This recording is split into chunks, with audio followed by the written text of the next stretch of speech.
Hello and welcome. In today's episode, a man explains the difference between the marital relationship and other relationships. He says that marriage is a covenant. Many people enter marriage thinking it is a contract.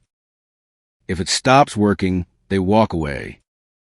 God never designed marriage that way. A covenant means commitment beyond convenience. It means staying when feelings change, choosing unity over escape, and allowing God to be the center of the relationship. This is why so many marriages struggle today. Covenant thinking has been replaced with consumer thinking. If marriage is treated like a contract, it will break under pressure.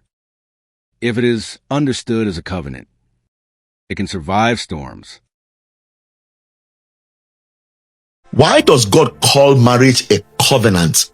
What makes it different from every other kind of relationship? One African proverb says, when two people tie their hearts with truth, even storms cannot untie their knot. Marriage is not a social contract. It's a sacred covenant. A contract is built on convenience. A covenant is anchored in commitment. A contract is cancelled when terms are broken. A covenant endures because love remains. You see, to understand marriage, you must first understand covenant, which is the divine framework that holds love steady when emotions fade and the storms arise. The Bible says, therefore, what God has joined together, let no man put asunder. God is not only a witness to your union, he's the author of it. He joins two spirits, not just two bodies. Marriage is not an arrangement of hands, but an intertwining of destinies. Covenant means more than affection, it means accountability. It means you stay, you pray, you forgive, and you grow, even when it's hard. It's not a measure of convenience, it is a ministry of grace. Love that forgives, serves, protects, and endures is what we're talking about. Christ's love for the church defines the covenant standard.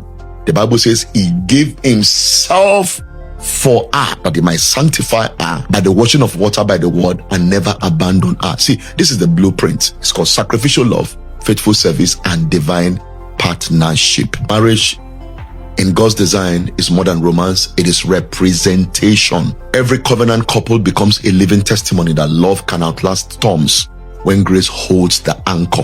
When you enter marriage with a covenant mindset, you stop asking, what can I get? And you start asking, how can I serve? The world measures love by feelings. Heaven measures it by faithfulness. Covenant marriage is not built in a day. It is renewed every day by choice. Thank you so much for listening to today's episode, and stay tuned for more.